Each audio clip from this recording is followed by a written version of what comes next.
దేవాది దేవుడు, మహాగణుడు, మన రక్షకుడు, ప్రభు అయిన యేసు క్రీస్తు ఘనమైన నామములో మీ అందరికీ నా హృదయపూర్వక వందనాలు తెలియజేస్తూ ఉన్నాను. దేవుడు మనల్ని ప్రేమించి దేవుడు మనల్ని ప్రేమించి ప్రభు మనకు అనుగ్రహించిన ఈ 2 దినాల ఈరోజు రేపు ప్రభు మనకిచ్చిన ఈ మంచి సహవాసాన్ని బట్టి నేను ప్రభుని స్తుతిస్తున్నాను. ప్రేమతో నన్ను మీ మధ్యకు ఆహ్వానించిన స్థానిక సంఘ కాపరి దైవజనులు సీతారామయ్య గారికి, వారి కుటుంబానికి, అలాగే ఈ ప్రాంతంలో నన్ను పరిచయం చేసిన దైవజనురాలు జోయకి, చేరి వచ్చిన సంఘ బిడ్డలైన మీ అందరికీ కూడా నా హృదయపూర్వక వందనాలు తెలియజేస్తున్నాను. సమయాన్ని మనము వృధా చేసుకోకుండా నేరుగా దేవుని వాక్యాన్ని మనం విందాం.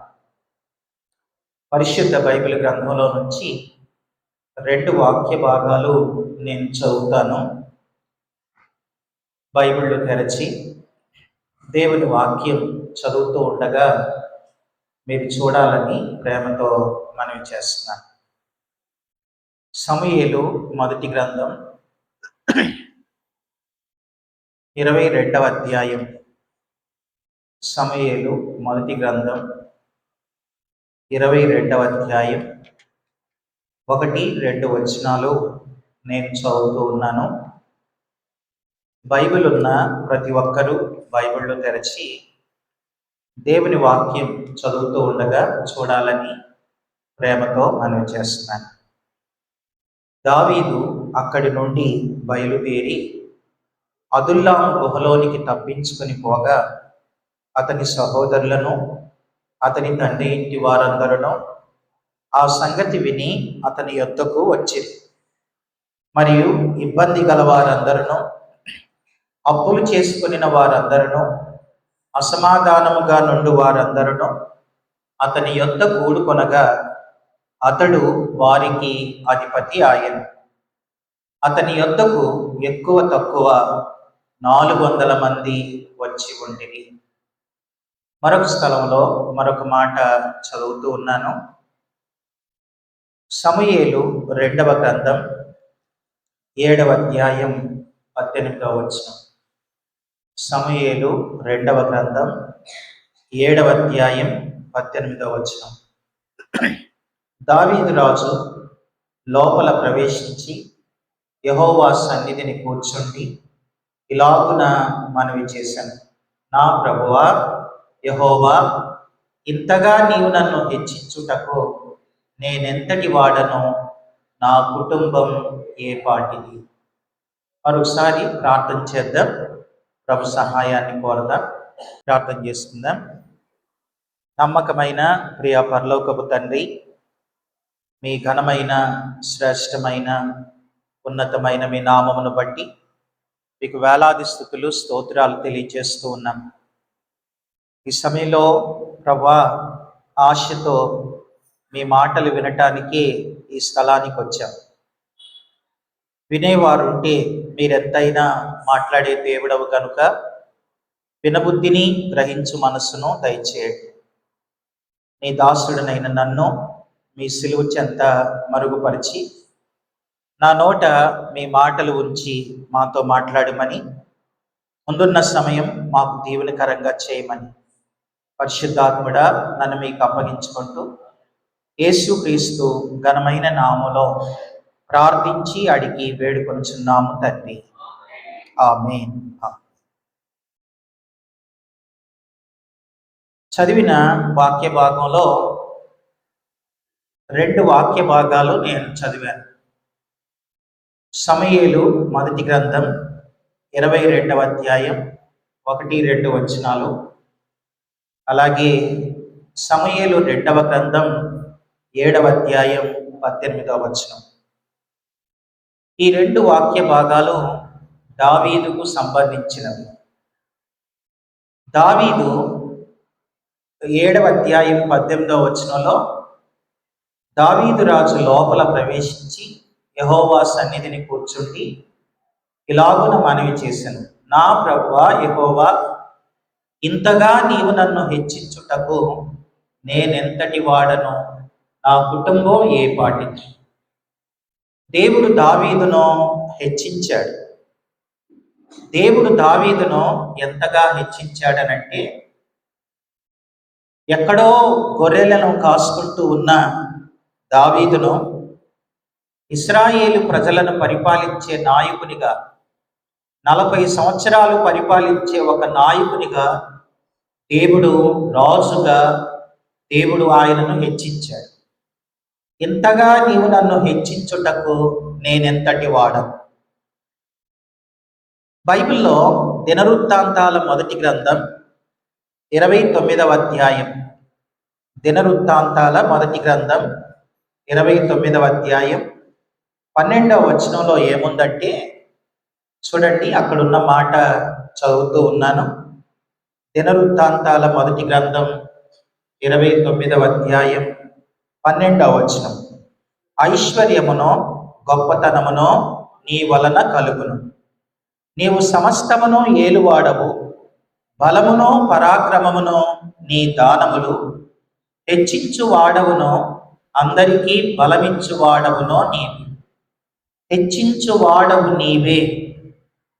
దేవుడు ఒక వ్యక్తిని హెచ్చించాలని అనుకుంటే ఎవరు దించాలనుకున్నా ఆయనను దించలేరు. కనుక దేవుడు హెచ్చించేవాడు. దావీదును దేవుడు హెచ్చించాడు. అందుకే ఆయన లోపల ప్రవేశించి, యెహోవా నా ప్రభువా, ఇంతగా నీవు నన్ను హెచ్చించుటకు నేను ఎంతటి వాడనో అని అన్నాడు. కనుక దావీదు జీవితం మనకు బాగా తెలుసు కాబట్టి ఈ పగటి పూట నేను మూడు విషయాలు చెప్పి నేను ముగిస్తాను. ఈ పగటి పూట నా సందేశం 3 మాటలు. దేవుడు దావీదును ఎంతో హెచ్చించగా దేవుని కొరకు దావీదు చేసిన 3 గొప్ప పనులు. మొదటి మాట ఏంటనంటే, దావీదు దేవుణ్ణి ప్రేమించాడు. అది మొదటి విషయం. రెండవది, దావీదు దేవుని మందిరాన్ని ప్రేమించాడు. అది రెండవ విషయం. మూడవది, దావీదు దేవుని ప్రజల్ని ప్రేమించాడు. 3 విషయాలు. మొదటిది దేవుణ్ణి ప్రేమించాడు, రెండవది మందిరాన్ని ప్రేమించాడు, మూడవదిగా ప్రజల్ని ప్రేమించాడు. 3 విషయాలు. మొదటి మాటకి వస్తున్నాను. మొదటిది, దావీదు దేవుణ్ణి ప్రేమించాడు. మరి దేవుణ్ణి ప్రేమించటం అంటే ఏంటి?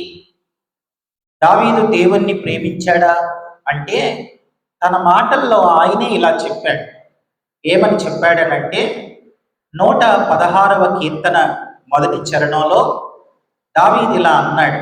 అది ఆయన మాట, నా మాట కాదు, అది ఆయన మాట. ఏమన్నాడంటే, యెహోవా నా మొరను నా విన్నపములను ఆలకించి ఉన్నాడు, కాగా నేనాయనను ప్రేమించుచున్నాను. దావీదు దేవుణ్ణి ప్రేమించాడు.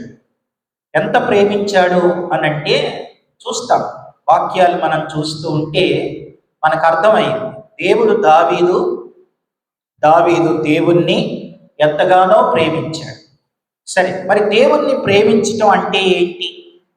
దేవుణ్ణి ప్రేమించుట అంటే ఏంటి? ఇక్కడ నిలబడి ఎవరైనా నిన్నే ప్రేమింతునో అని పాట పాడితే దేవుణ్ణి ప్రేమించినట్లేనా అనంటే, పాట పాడినంత మాత్రాన ప్రేమించినట్లు కాదు. ప్రేమకి కొన్ని గుర్తులు ఉంటాయి. నేను ఒక 5 గుర్తులు చెప్తాను. దావీదు దేవుణ్ణి ప్రేమించాడు, ప్రేమకు ఒక 5 గుర్తులు ఉంటాయి. 5 ఏంటో చెప్తాను.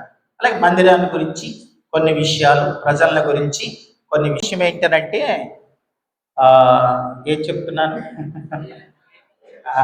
దావీదు దేవుణ్ణి ప్రేమించాడు. సరే, ప్రేమ గుర్తులు చెప్తాను, వినండి. మొదటి మాట, మరి ఏం చేస్తే దేవుణ్ణి ప్రేమించినట్లు అనంటే, ఒక మాట వినండి. దేవుణ్ణి ప్రేమించే వాళ్ళు 5 పనులు చేయాలి. ఆ 5 చేయకుండా చేస్తున్నారు. ఈ 5 పనులు చేయకుండా నేను ప్రభువుని ప్రేమిస్తున్నాను అనంటే అది అబద్ధమే. సరే, ఆ 5 ఏంటో చెప్తాను, వినండి. మొదటి మాట, చూడండి, కీర్తనల గ్రంథం, ఈయన రాసిన కీర్తనలో చూపిస్తాను. కీర్తనల గ్రంథం 97వ కీర్తన 10వ చరణం. కీర్తనల గ్రంథం 97వ కీర్తన 10వ చరణాన్ని మనం చూస్తే అక్కడ ఇలా ఉంది: యెహోవాను ప్రేమించు వారలారా చెడుతనమును అసహ్యించుకొనుడి. చాలు, ఇది మొదటి మాట. యెహోవాను ప్రేమించు వారలారా చెడుతనమును అసహ్యించుకొనుడి. అంటే ప్రేమకు మొదటి గుర్తేంటి? చెడుతనమును అసహ్యించుకోవాలి. నిజంగా నువ్వు ప్రభువును ప్రేమిస్తే నీలో నాలో ఏమి ఉండకూడదనంటే చెడుతనం అనేది ఉండకూడదు. యెహోవాను ప్రేమించు వారలారా చెడుతనాన్ని అసహ్యించుకోరు. కనుక నిజంగా నేను దేవుణ్ణి ప్రేమిస్తున్నాను అన్ను అన్నావంటే 97వ కీర్తన 10వ చరణం ప్రకారం యెహోవాను ప్రేమించు వారలారా చెడుతనమును అసహ్యించుకోరు. అసహ్యించుకోవటం అంటే ఏంటో తెలుసా? 1, 2 ఎవరైనా ఇష్టపడతారా? 2 చేసి ఎవరైనా ఇష్టపడతారా? ఎంత అసహించుకుంటాం. పిల్లలు ఎవరైనా 2 చేస్తే ఎంత అసహించుకుంటాం. అసహించుకోండి అంటే అది చెడుతనాన్ని అసహించుకోవాలి. చెడు అనేది అసహించుకోవాలి. ఈ రోజున మందిరానికి వస్తూ కొంతమంది సినిమాలు మానరు, మందిరానికి వస్తూ సీరియల్ మానరు, మందిరానికి వస్తూ అబద్ధాలు మానరు, మందిరానికి వస్తూ బూతు మాటలు మానరు, మందిరానికి వస్తూ వాళ్ళ లోపల చెడు ఉంటుంది, వాళ్ళ ఫోన్లో చెడు ఉంటుంది, వాళ్ళ కళ్ళల్లో చెడు ఉంటుంది. ఏమీ అసహించుకోరు. ఇక్కడికి వచ్చి మాత్రం హల్లెలూయా స్తుతి మహిమ, హల్లెలూయా స్తుతి మహిమ అంటే ఆయన్ని ప్రేమించినట్లు అయిపోద్దా అని అంటే ఆయన్ని ప్రేమించినట్లు కాదు. కనుక దేవుణ్ణి ప్రేమిస్తే మొదటి గుర్తు ఏంటనంటే చెడుతనమును అసహించుకోవాలి. ఇది మొదటి గుర్తు. రెండవ గుర్తు చెప్తాను రండి. రెండవ గుర్తు ఏంటనంటే నిజంగా మీరు దేవుణ్ణి ప్రేమిస్తే రెండవ గుర్తు. అసలు దేవుణ్ణి ప్రేమించడం అంటే ఏంటి?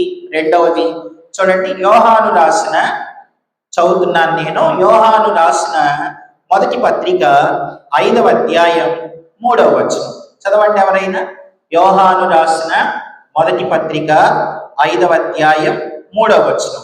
అక్కడ ఏముందంటే మనము ఆయన ఆజ్ఞలను గైకొనుటయే దేవుని ప్రేమించుట. చాలు. నిజంగా నువ్వు దేవుణ్ణి ప్రేమిస్తే రెండవది ఏం చేయాలి? ఆయన ఆజ్ఞలను గైకొనాలి. ఆయన ఆజ్ఞలను గైకొనుటయే, ఆయన మాటలను గైకొనుటయే, అది దేవుణ్ణి ప్రేమించడం. దావీదు దేవుణ్ణి ప్రేమించాడు. అందుకే దేవుడు అన్నాడు, దావీదు నా ఉద్దేశములన్నీ నెరవేర్చను అని అన్నాడు. కానీ బైబిల్లో సౌలు అనే ఆయన ఉన్నాడు. సౌలుకు ఒక ఆజ్ఞ ఇచ్చి అమాలేకీయుల్ని హతం చేయంటే ఆయన చెప్పింది చేయలేదు. అప్పుడు దేవుడు ఏమన్నాడు అక్కడ? చూడండి, ఆ మాట చదువుతాను. సమూయేలు మొదటి గ్రంథం 15వ అధ్యాయం 22వ వచనం. సమూయేలు మొదటి గ్రంథం 15వ అధ్యాయం 22వ వచనం. అద్భుతమైన మాట అక్కడ ఇలా ఉంటది. చూడండి ఆ మాట.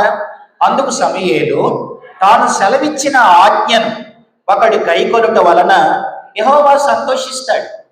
ఆజ్ఞను గైకొంటే దేవుడు సంతోషిస్తాడు. అది ఆయన్ని ప్రేమించటం.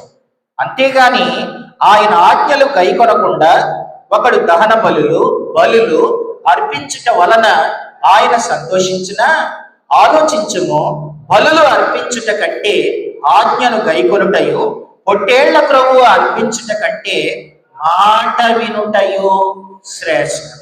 మాట వినుట శ్రేష్టం. కాబట్టి దేవుణ్ణి ప్రేమించుట అనంటే ఆయన ఆజ్ఞలు, ఆయన మాటలు గైకొనాలి. ఆయన మాట ప్రకారం జీవించాలి. ఆయన మాటల ప్రకారం జీవిస్తే మనం ఆయన్ని ప్రేమించినట్టు.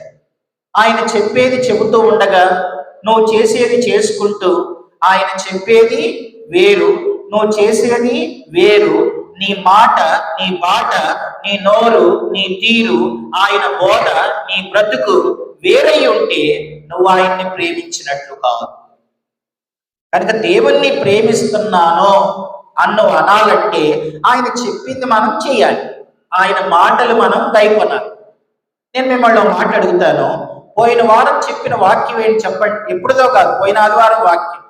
ఇక్కడ కూర్చున్న మిమ్మల్ని అడుగుతున్నాను, మీ పాస్టర్ గారు పోయిన ఆదివారం ఏం వాక్యం చెప్పారు? పళ్ళన్నీ చూపించడం కాదమ్మా, ఏం వాక్యం చెప్పారో చెప్పాలి. ఇప్పుడు ఆలోచిస్తాం మనం. మరి పోయిన వారం వాక్యానికి నువ్వు లోపడకుండా మళ్ళీ నిన్న వాక్యం విన్నావు. సరే, నిన్న వాక్యం ఏంటి? మళ్ళీ మర్చిపోయారు, ఆలోచిస్తారు. తర్వాత ఇలాగ ఎన్ని వాక్యాలు విన్నాం మనం? మరి వింటున్న వాక్యాలకి ఎంతగా మనం లోబడుతున్నాం? ఎన్ని వాక్యాలకు మనం భయపడుతున్నాం? ఎవరికి వాళ్ళు ఆలోచించారు.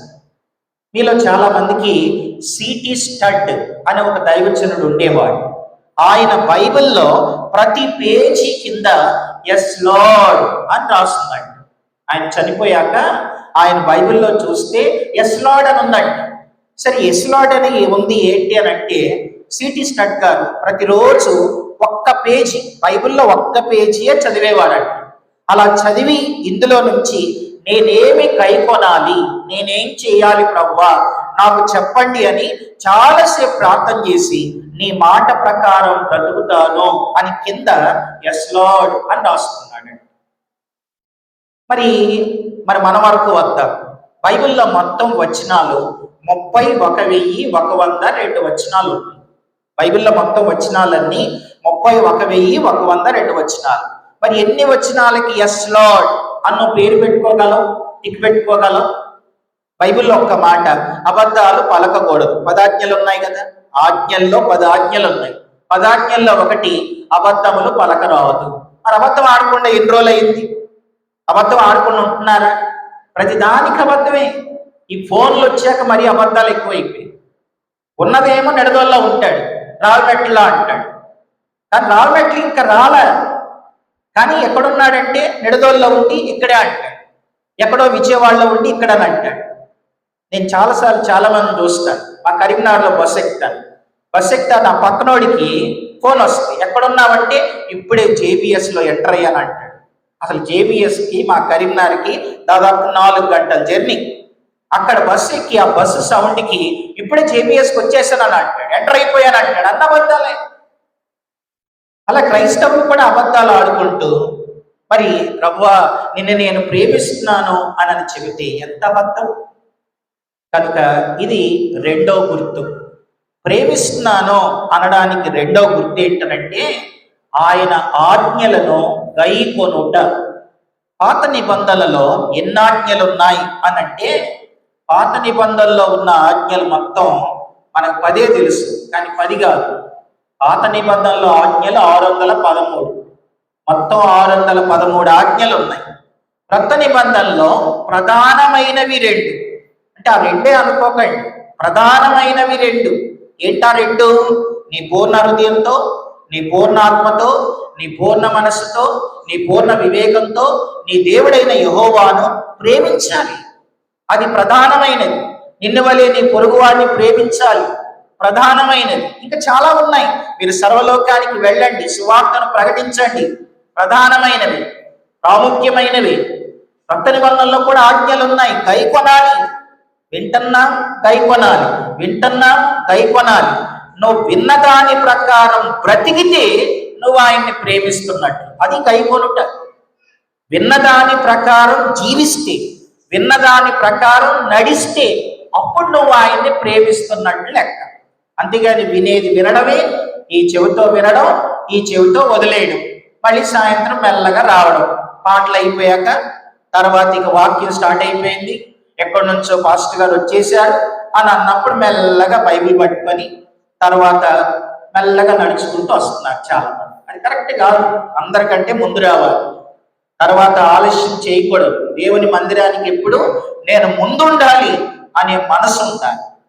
అలా చేయకపోతే నువ్వు ప్రభువుని ప్రేమిస్తున్నట్లు కాదు. కనుక ఇది రెండో విషయం. ప్రేమకు రెండవ గుర్తు ఏంటనంటే, మొదటిది నువ్వు నిజంగా ప్రభువును ప్రేమిస్తే చెడుతనాన్ని అసహించుకోవాలి. రెండవది ప్రభువును ప్రేమిస్తే ఆయన ఆజ్ఞలను గైకొనాలి. మూడో విషయం చెప్తాను రండి. మూడవదిగా ప్రభువును ప్రేమిస్తున్నాను అనడానికి మూడవ గుర్తు చూడండి ఏంటి? యోహాను రాసిన మొదటి పత్రిక 2వ అధ్యాయం 15వ వచనం చదవండి ఎవరైనా. యోహాను రాసిన మొదటి పత్రిక 2వ అధ్యాయం 15వ వచనం. ఈ లోకమునైనను లోకములో ఉన్న వాటినైనను ప్రేమింపకుడి. ఎవడైనా లోకమును ప్రేమించిన ఎడల తండ్రి ప్రేమ వానిలో ఉండదు. లోకములో ఉన్నదంతయు అనగా శరీరాశ, నేత్రాశ, జీవపు డంబం తండ్రి వల్ల పుట్టినవి కావు, అవి లోక సంబంధమైనవి. లోకములో దాని ఆశయు గతించిపోవచ్చున్నవి గాని దేవుని చిత్తమును జరిగించువాడు నిరంతరము నిలుచు. కనుక లోకమునైనను లోకములో ఉన్న వాటినైనను ప్రేమింపకుడి.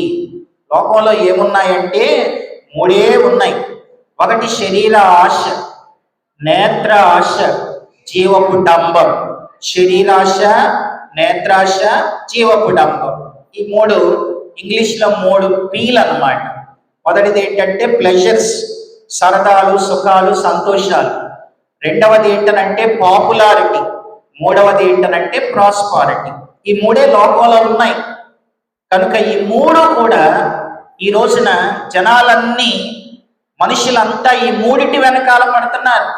సరదాలు, సుఖాలు, పేరు ప్రఖ్యాతలు, అలాగే గొప్పతనాలు, వీటికి వెళ్ళిపోతున్నారు. లోక సౌఖ్యాలు, లోక సంతోషాలు, వీటి వెనకాల పడుతున్నారు. మరి లోకం వెనకాల నువ్వు పడుతూ ఉంటే, నీ లోపలంతా లోకం ఉంటే నువ్వు ఆయన్ని ప్రేమించినట్లా అనంటే ఆయన్ని ప్రేమించినట్లు కాదు. కనుక దేవుణ్ణి ప్రేమిస్తున్నాను అనడానికి మూడవ గుర్తు ఏంటనంటే లోకాశలకు దూరముగా ఉండుట. నువ్వు లోకములో ఉన్న ఆశలకి దూరంగా ఉండకుండా నేను ప్రభువును ప్రేమిస్తున్నాను అని నువ్వు చెబితే అది అబద్ధం. కొంతమంది దేవుణ్ణి నమ్ముకుంటారు, లోకాశలు పోవు, అంత లోకమే. పరలోకం మీద ఆశ లేదు, ప్రభు రాకడ మీద ఆశ లేదు, తర్వాత ప్రభువుతో ఉండాలనే ఆశ లేదు, అన్నీ లోకాశలే. మనం అంతా కిందకే చూస్తున్నాం, భూ సంబంధమైన వాటినే వెతుకుతున్నా. లోకంలో నమ్మని వాళ్ళు వేటినైతే సంపాదించుకోవాలని ఆశలు కలిగి ఉన్నారు, నీ ఆశలు కూడా అవే అయి ఉంటే నువ్వు ప్రభువుని ప్రేమిస్తున్నాను అనడం అబద్ధం కాదా?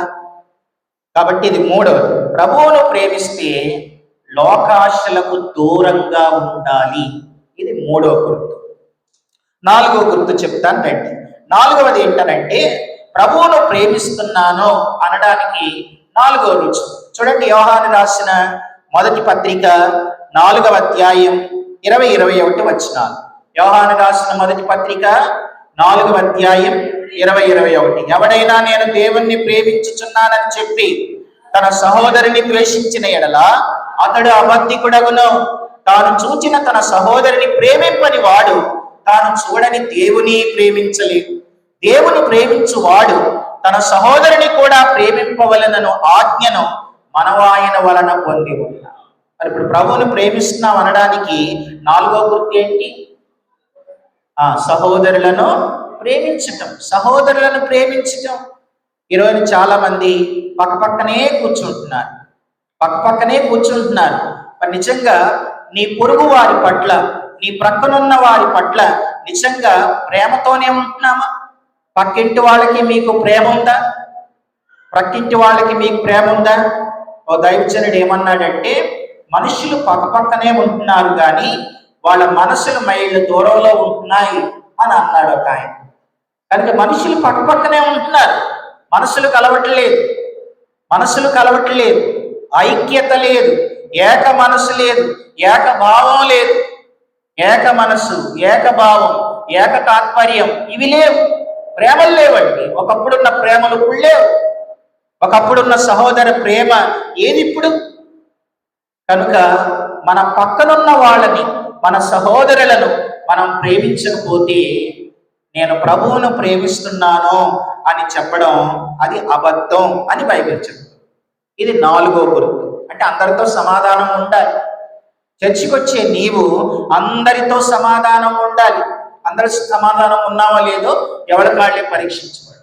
కొంతమంది సొంత వాళ్ళే సమాధానంగా లేదు, అన్నదమ్ములే సమాధానం లేదు, అక్క చెల్లెళ్ళే సమాధానం లేదు, అత్త కోడళ్ళే సమాధానం లేదు.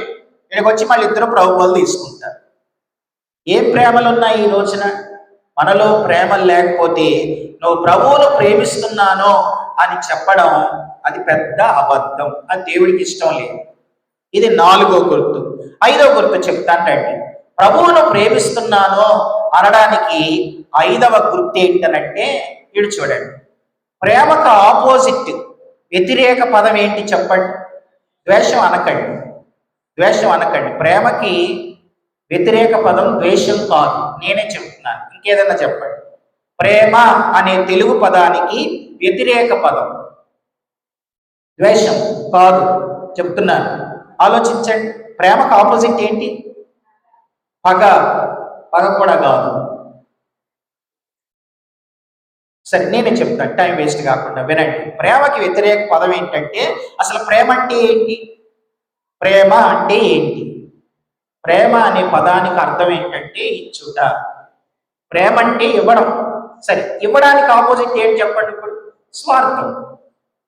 ఇవ్వడానికి ఆపోజిట్ స్వార్థం. ప్రేమకి వ్యతిరేక పదం స్వార్థం అండి. ప్రేమ అంటే ఇవ్వడం, ప్రేమ అంటే ఇచ్చుట. ఇప్పుడు దేవుడు లోకాన్ని ప్రేమించెను. దేవుడు ప్రేమించాడా? ప్రేమించాడు. ప్రేమించి ఏం చేశాడు? యోహాను 3:16 దేవుడు లోకాన్ని ప్రేమించి తన కుమారుని ఇచ్చాడు. ప్రేమ అంటే ఇవ్వడం. ఆయన ప్రేమించాడు, తన కొడుకునిచ్చాడు. మరి యేసు ప్రభు మనల్ని ప్రేమించాడా? ప్రేమించాడు. ఆయన ఏమిచ్చాడు? తన ప్రాణాన్నే ఇచ్చాడు. ఇప్పుడు మనం కూడా ప్రభువును ప్రేమిస్తే ప్రేమకి గుర్తేంటి అని అంటే, బిగబట్టుకోవడం కాదు, స్వార్థం కాదు, ఇంత ఇవ్వాలా. కొంతమంది దేవునికి ఇంత ఇవ్వాలా, వాళ్ళేమో వాళ్ళకి బాగానే వస్తాయి, దేవుడు ఇస్తున్నాడు, ఆయన ఇచ్చేవాడు కాబట్టి ఆయన ఇస్తున్నాడు. మరి మనం కూడా ఇవ్వాలి కదా. తీసుకోవడం బాగానే తీసుకుంటున్నావు, మరి నువ్వు కూడా దేవునికి ఇవ్వాలి కదా. నువ్వు ఇవ్వకపోతే నువ్వు ప్రభువును ప్రేమించినట్లు కాదు. 5వ గుర్తు ఏంటంటే, ప్రేమకి 5వ గుర్తు ఏంటనంటే ఇచ్చుట. నువ్వు ఎంత ఇస్తే అంత ఎక్కువగా నువ్వు ప్రభువును ప్రేమించినట్లు లెక్క. ఏమేమి ఇవ్వాలి అనంటే 3 టీలు ఇవ్వాలి. దేవునికి ఏమి ఇవ్వాలంటే 3 టీలో ఇవ్వాలి. టీ అంటే టైం, నీ సమయాన్ని ఇవ్వాలి.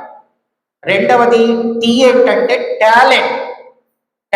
నీ తలాంతు, నీ వరాన్ని దేవునికి ఇవ్వాలి. మూడవది ఏంటంటే ట్రెషర్, అంటే సంపద, నీ డబ్బులు కూడా ఇవ్వాలి.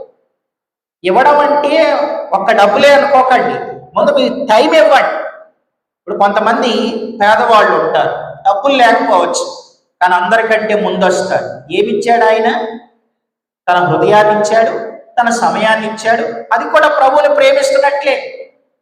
అలాగే తన వరాలు, తన తలాంతులు ఉంటాయి. ఆ తమ్ముడు ఎంతో ప్రయత్నం చేస్తున్నాడు, కీబోర్డ్ ఏదో వాయించాలి, ఏదో ప్రయత్నం చేస్తున్నాడు, తనకున్న తలాంతు వాడుతున్నాడు. కొంతమంది వరాలు అమ్ముకుంటున్నారు, డబ్బులు పెడితే వస్తారు. వాళ్ళంతా డబ్బులు పెట్టి వచ్చిన వాళ్ళంతా కూడా అమ్ముకునేవాళ్ళు. వాడు మనకెందుకు? నీకున్నది వాడు. కనుక నీకే తలాంతు దేవుడు ఇచ్చాడో దాన్ని వాడుకోవాలండి. మనకిచ్చిన తలాంతు ఏది మనం అమ్ముకోవడానికి కాదు. ఇప్పుడు ఈ రోజున పాటలు పాడే వాళ్ళని పిలిపియాలంటే డబ్బులు ఇవ్వాలి. వాయిద్యాలు, తబలా వాయించే వాళ్ళని పిలవాలంటే 10,000 20,000 ఇవ్వాలి. ఆ ప్యాడ్ ఉంది, అది వాయించడానికి ఒక మనిషిని పిలిస్తే ఎవరో డబ్బులు అడుగుతారు. కనుక వరాలు అమ్ముకోవద్దు, వరాలు వాడబడాలి తప్ప వరాలను అమ్ముకోవద్దు. కాబట్టి మనకున్న తలాంతు దేవుని కోసం వాడాలి. అలా వాడబడుతూ ఉంటే, ప్రేమతో ఏదైనా ఇస్తే అది సంతోషం. ప్రేమతో సేవకుడు పిలిచాడు, ఇచ్చాడు, అది వేరే విషయం. కానీ ఎంత ఇస్తేనే నేను వస్తా అని అన్నావంటే అదేం ప్రేమ అండి? ఈ రోజునంతా కూడా డబ్బు కొద్దీ వరాలు అన్నట్లు అయిపోయి. నాకు కూడా తెలిసిన ఒక ఆయన ఉన్నాడు, బాగా పాడతాడులే. ఆయన కూడా నేను మా కరీంనగర్కి పిలిపించో మీటింగ్ పెడదాం అనుకుంటే రోజుకి 50,000 ఇస్తే వస్తాడంట. పాటలు పాడేవాడి రోజుకి 50,000 ఇస్తే వస్తాడంట. నేను అన్నా, నా మీటింగ్ ఖర్చు మొత్తం 50,000 లోపే అయిపోద్ది, ఒక 50,000 మీకు ఇస్తే మరి నేను ఎట్లా చేసుకొని, నా దగ్గర ఎక్కడే, మీరు అవసరం లేదులేండి, ఎవరితో ఒకరితో పాడించేసి వాక్యం చెప్పించేసి ప్రభు కార్యం కోసం ఎదురు చూస్తామని చెప్పాను. కనుక క్రీస్తునందు ప్రియులారా వినండి, ప్రభువును ప్రేమించుట అనంటే ఐదవ గుర్తు ఏంటనంటే ఇచ్చుట. నువ్వు ఇవ్వకుండా నేను ప్రభువును ప్రేమిస్తున్నాను అనంటే అంతకంటే పెద్ద అబద్ధం ఇంకోటి లేదు. ఏమి ఇవ్వాలి అని అంటే కనీసం దశమభాగం ఇవ్వాలి. కొంతమంది దశమభాగం కూడా ఎవరు దేవుని మందిరానికి వచ్చేవాళ్ళు. కనీసం మీరు అందరు ఇచ్చేవాళ్ళని నేను అనుకుంటున్నాను. ఇస్తున్నారు ఇవ్వట్లేదు నాకేం తెలుసు, ఈ భాస్కర్ గారికి తెలుసు. కనుక ఇవ్వకుండా మాత్రం నేను ప్రభువును ప్రేమిస్తానంటే అబద్ధమే. నిన్న నేను కరీంనగర్ నుండి వస్తా ఉంటే ఒక ఆయన అడుగుతున్నాడు, బ్రదర్ దశమభాగం అనేది కొత్త నిబంధనలో ఉందా అని అన్నాడు. అంటే నేనన్నాను దశమభాగం పాత నిబంధనలో ఉంది, కొత్త నిబంధన అంటే ఇంకెక్కువ ఇయ్యాలి కదా అని అంటే, అదే బ్రదర్ నేను కూడా చెప్తున్నాను, పాత నిబంధనలో దశమభాగం, కొత్త నిబంధనలోనేమో అభివృద్ధి పొందిన కొలది ఇవ్వాలని ఉంది, విస్తరించిన కొలది ఇవ్వాలని ఉంది. అసలు నిజంగా ప్రభువును ప్రేమించేవాడు లెక్కలేసుకోడు కదా అని అంటున్నాడు. ఆయన పెద్ద ఆయన, 85 ఏళ్ళు ఆయన. కనుక చాలా సంతోషం అనిపించింది. నిజంగా ప్రభువును ప్రేమిస్తే నువ్వు లెక్కలేసుకుంటావా? ఇప్పుడు ఉదాహరణకు మాట, మీరు మీ పిల్లల్ని ప్రేమిస్తున్నారు అనుకోండి, వాళ్ళకి ఏదో ఈ రోజు కొనిచ్చావు, లెక్కలేసుకుంటావా ఇంత అయిందని? రేపు ఇచ్చావు ఏదో, పిల్లలకి ఏదో ఇచ్చావు, లెక్కలేసుకుంటావా? మూడో రోజుని ఇచ్చావు, లెక్కలేసుకుంటావా? నువ్వు ప్రేమించావు కాబట్టి ఇస్తున్నావు, లెక్కలేసుకో. మరి ఆయన్ని ప్రేమిస్తే ఆయనకి ఇస్తావు, లెక్కలేసుకోవు. కానీ ఆయనకి లెక్కలేస్తున్నావు అని అంటే మనం ఆయన ఎంత ప్రేమిస్తున్నామో దాన్ని బట్టే అర్థమైపోదు. ఆయనేమో తన ప్రాణం ప్రేమించినంతగా మనల్ని ప్రేమిస్తే మనమేమో ఇంత అంత అని మనం లెక్కలేస్తాం. సరే, ఎవరి విజ్ఞతకి వాళ్ళకి నేను విడిచిపెడుతున్నాను. కానీ ప్రేమకు మాత్రం ఈ 5 గుర్తులు ఏంటో చెప్పండి. మొదటిది, నిజంగా ప్రభువును ప్రేమించేవాడు చెడుతనమును అసహించుకుంటాడు. మీ ఫోన్లో ఏం చూస్తున్నారు, మీ టీవీల్లో ఏం చూస్తున్నారో తర్వాత ఎవరి కాళ్ళకి తెలుసు. నువ్వు ప్రభువును ప్రేమిస్తే నువ్వు చెడుతనాన్ని అసహించుకోవాలి. రెండవది, ప్రభువును ప్రేమిస్తే ఆయన మాటలను గైకొనాలి. మూడవది, ప్రభువును ప్రేమిస్తే లోకాశలకు దూరంగా ఉండాలి. నాలుగవది, ప్రభువును ప్రేమిస్తే సహోదరులను ప్రేమించాలి. ఐదవది, ప్రభువును ప్రేమిస్తే ప్రభు పని కొరకు ఇవ్వాలి. ఈ 5 ఇవ్వకుండా నేను ప్రభువును ప్రేమిస్తున్నాను అంటే అబద్ధం. సరే, ఈ 5 నువ్వు చేసావనుకో, ఈ 5 చేసి నువ్వు ప్రభువును ప్రేమించావనుకో, దేవుడు ఇంకో 5 చేస్తాడు. ఆయన ఏం చేస్తాడో చెప్పనా? ఇది నా సందేశం కాదు కానీ ఇంకా చాలా ఉన్నాయి, అయితే 5 కూడా చూపిస్తాను. ఆయన ఒక 5 పనులు చేస్తాడు. ఏం చేస్తాడో తెలుసా? త్వరగా చదవండి. నిర్గమాకాండం 20వ అధ్యాయం 3వ వచనం. నిర్గమాకాండం 20వ అధ్యాయం 3వ వచనం ఏముంది అక్కడ? నన్ను ప్రేమించి నా ఆజ్ఞలు గైకొను వారిని 1000 తరాల వరకు కరుణిస్తాను అని అన్నాడు. మొదటి మాట కరుణిస్తాడు, రాసుకోండి, తర్వాత చదువుకోండి. మొదటిది, నువ్వు ప్రభువును ప్రేమిస్తే ఆయన కరుణిస్తాడు, అది మొదటి విషయం. రెండవ మాట 91వ కీర్తన 14లో ఏముందంటే, అతడు నన్ను ప్రేమించుచున్నాడు కనుక నేను అతన్ని తప్పిస్తాను. ఒకటి కరుణిస్తాడు, రెండోది తప్పిస్తాడు. మూడో మాట 145వ కీర్తన 20వ చరణంలో ఏముందంటే, యెహోవా, చూడండి 145:20, యెహోవా తన్ను ప్రేమించు వారినందరినీ కాపాడును అని. ఒకటి కరుణిస్తాడు, రెండోది తప్పిస్తాడు, మూడోది కాపాడతాడు. నాలుగో మాట చెప్తాను. సామెతల గ్రంథం 8వ అధ్యాయం 21వ వచనం. సామెతల గ్రంథం 8వ అధ్యాయం 21వ వచనంలో ఏముందంటే, చూడండి అక్కడ ఎలా ఉంది. 21, నన్ను ప్రేమించు వారిని ఆస్తికర్తలుగా చేయుదును, వారి నిధులను నింపుదును. అంటే నాలుగవదిగా ప్రేమిస్తే ఆయన ఏం చేస్తాడనంటే ఆయన ఆస్తికర్తలుగా చేస్తాడు. అంటే నిన్ను ఇచ్చేవాళ్ళగా చేస్తాడు. నువ్వు ప్రభువుకి ఇచ్చి, వినండి, ప్రభువుకి ఇచ్చి నేను చెడిపోయాను, ప్రభువుకి ఇచ్చి నేను కోల్పోయాను అనేవాళ్ళు ఉండరండి. నన్ను ప్రేమించు వారిని ఆస్తికర్తలుగా, ఇచ్చేవారిగా చేస్తాడు, వారి నిధులను నింపుతాడు. ఇది నాలుగవది. 5వ మాట కూడా చూపిస్తాను రండి. 5వదిగా ఎఫెసీయులకు రాసిన పత్రిక 6వ అధ్యాయం 24లో ఏముందంటే, ఎఫెసీయులకు రాసిన పత్రిక 6వ అధ్యాయం 24వ వచనంలో మన ప్రభు అయిన యేసుక్రీస్తును శాశ్వతమైన ప్రేమతో ప్రేమించు వారికందరికీ ఆయన ఏమిస్తాడు? కృపనిస్తాడు. కృప కలుగునుగాక, కృపనిస్తాడు. ఒకటి కరుణిస్తాడు, రెండవది తప్పిస్తాడు, మూడవది కాపాడుతాడు, నాలుగవది ఆస్తికర్తలుగా చేస్తాడు, ఐదవది తన కృపా సమృద్ధిని మనపై కుమ్మరిస్తాడు. అంతకంటే ఇంకేం కావాలి? కనుక ప్రభువును ప్రేమిస్తే ఎన్ని మేలులున్నాయో, ప్రభువును ప్రేమిస్తే ఎన్ని దీవెనలున్నాయో. కనుక దావీదును దేవుడు హెచ్చిస్తే దావీదు మొదటిగా దేవుణ్ణి ప్రేమించాడు. ఇది మొదటి విషయం. ఇప్పుడు రెండో విషయానికి వస్తాను. రెండవదిగా ఏం చెప్పానంటే దావీదు దేవుని మందిరాన్ని ప్రేమించాడు. ఇది రెండో విషయం. మందిరాన్ని ప్రేమించాడు. సరే, మందిరం అంటే ఏంటి? నేను ఒక 5 మాటలు చెప్తాను. అన్నీ కూడా సులభంగా గుర్తుండడానికి ఒక 5 డీలు చెప్తాను. డి అనే అక్షరం మీద చెప్తాను. మందిరం అంటే ఏంటి? ఒక 5 డీలు చెప్తాను.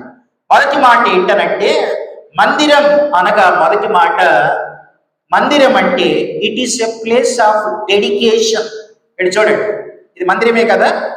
మందిరం అంటే మొదటి మాట it is a place of dedication, ప్రతిష్ఠించబడిన స్థలం. అది మొదటి మాట. మందిరం అనగా ప్రతిష్ఠించబడిన స్థలం. మరి మందిరంలో ఉన్నవాళ్ళు ఏం చేయాలంటే మందిరానికి వచ్చిన ప్రతిసారి, వాక్యం విన్న ప్రతిసారి మనల్ని మనం ప్రతిష్ఠించుకోవాలి. అది మందిరం అంటే. మందిరానికి వచ్చావు, ఇది ప్రతిష్ఠించావు. ఈ ప్రతిష్ఠించబడిన ఈ మందిరం ఎన్నడూ కదలదు. కానీ ఈ మందిరాలు ఎప్పుడు కదులుతూ ఉంటాయి. ఇది కదలని మందిరం, మనం కదిలే మందిరాలం. కదలని మందిరంలో కదిలే మందిరాలు దేవుని మాటల చేత ప్రతిష్ఠించుకొని ప్రభు కోసం బ్రతకవలసిన అవసరత మనందరిపై ఉంది. కనుక మందిరం అంటే మొదటి మాట it is a place of dedication. అది మొదటి. రెండవ టీ చెప్తాను. రెండవది ఏంటనంటే మందిరం అనంటే రెండవ మాట it is a place of devotion. మందిరం అంటే భక్తి జరిగే స్థలం. మందిరం అనగా భక్తి జరగాలి. ఏం భక్తి? మందిరంలో ఏముండాలి అనంటే యెషయా 56:7 ఏముందంటే నా ప్రార్థన మందిరంలో వారిని ఆనందింపచేసేదను, నా మందిరం సమస్త జనులకు ప్రార్థనా మందిరం. డివోషన్, ప్రార్థనలు జరగాలి. మందిరం అంటే డివోషన్, భక్తి జరగాలి. ప్రార్థన అనే భక్తి. యెషయా 2:3 వాక్యం అనే భక్తి. వాక్యాన్ని కూడా మనం భక్తితో వినాలి, భక్తి జరగాలి. వాక్యాన్ని భక్తిగా వినాలి, శ్రద్ధగా వినాలి. అంతేగాని ఇక్కడికి వచ్చి కొంతమంది నిద్రపోతా ఉంటారు. ఇక్కడికి వచ్చి మందిరంలోకి వచ్చే నిద్రపోతారు. అంటే అక్కడ మందిరానికి రాకముందు బాగా పని చేస్తారు, తర్వాత వేడి నీళ్ళతో స్నానం చేస్తారు, ఏడుకొచ్చి ఫ్యాన్ కింద కూర్చుంటారు, కొంచెం చల్లగా ఉంటది. ఇక నువ్వు చెప్పుకోనైనా ఈ గంట సేపు మా పనిలో మేము ఉంటాం అని వీళ్ళు మెల్లగా వేరే లోకంలోకి వెళ్తారు. మళ్ళీ ఈ వాక్యం అయిపోయాక పాస్టర్ గారు మళ్ళీ మొదలెట్టినప్పుడు అప్పుడు మళ్ళీ ఈ లోకంలోకి వస్తారు.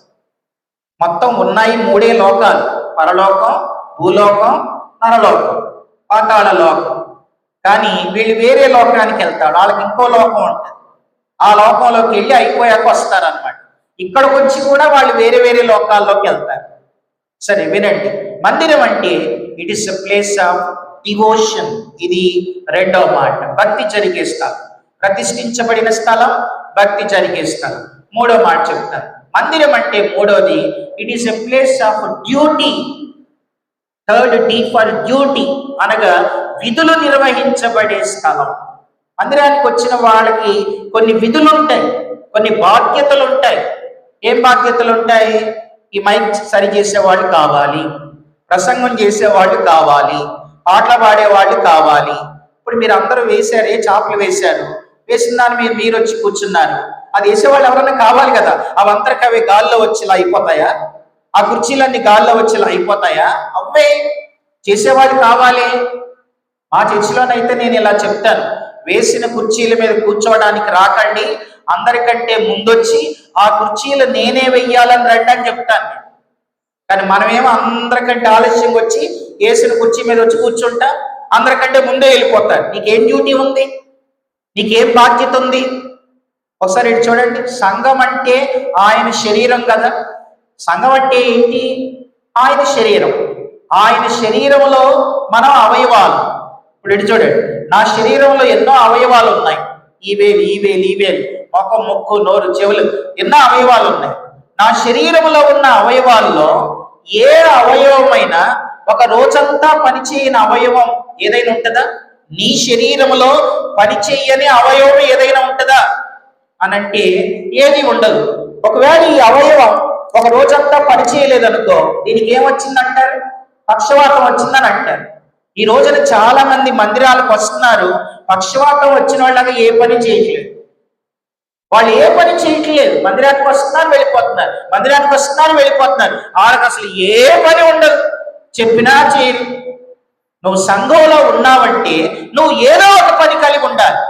శరీరంలో అవయవాలు పనిచేసినట్లుగా డ్యూటీ ఉండాలి, ఏదో పని చేయాలి.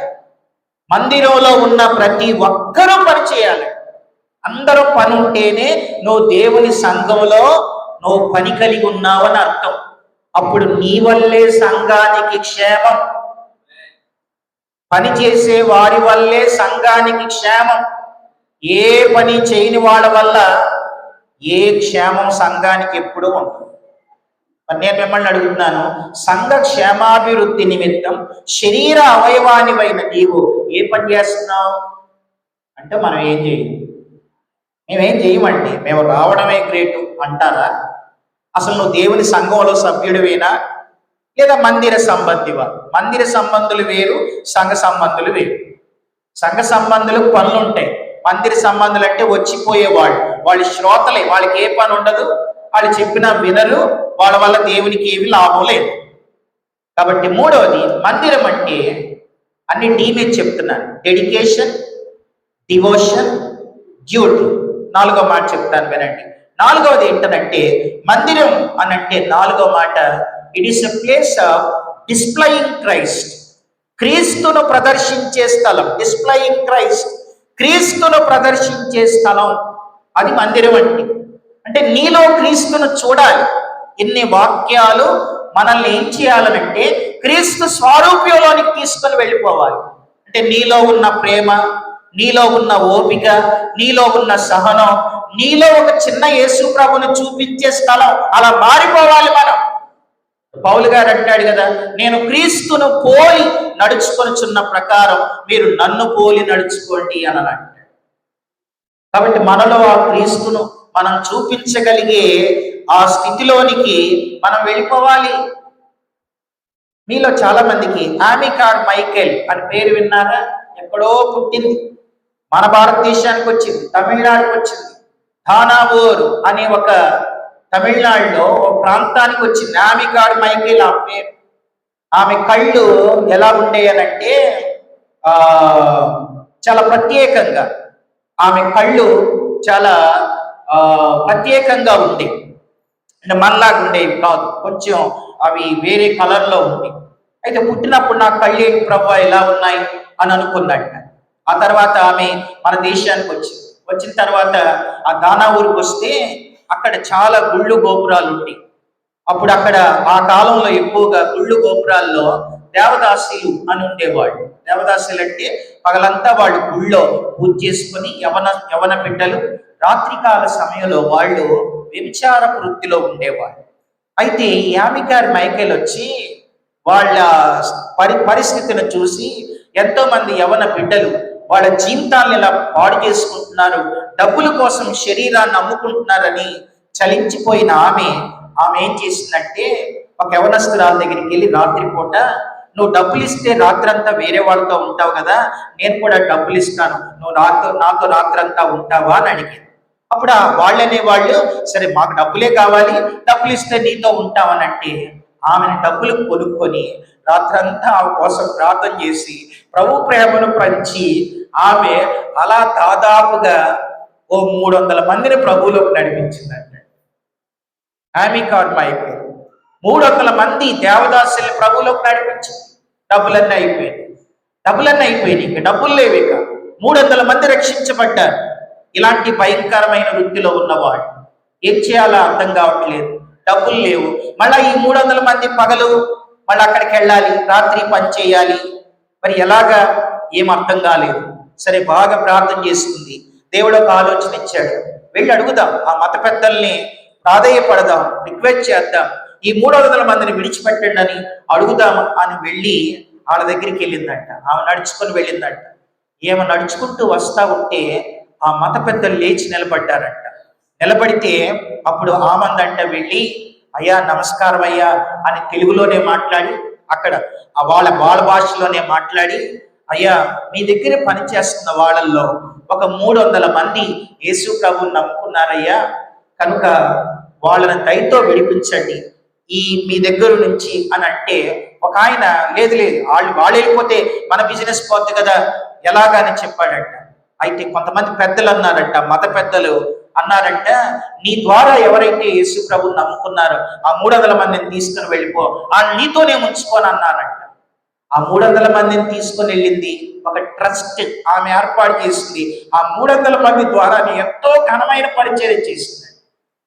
అయితే ఆ వద్దన్న వాడు అడిగాడంట, ఆయన ఏంటి ఆమె వచ్చి అలా అడిగితే 300 మందిని పంపించేశారు అని అంటే, అప్పుడు అక్కడున్న మత పెద్దలంతా ఒకటే మాట అన్నారంట. ఏమన్నారంటే, ఆమె కళ్ళు చూసావా, ఆమె రూపం చూసావా, వచ్చి మనల్ని అడిగింది ఎవరు అనుకున్నావు, దేవదూత అని అన్నారంట వాళ్ళు. వాళ్ళు అన్నమాట అదేనండి. వచ్చిన ఆమె ఎవరో తెలుసా, దేవదూత. ఆమె కళ్ళు ఆమె వైఖరి చెబుతున్నాయి దేవదూతని.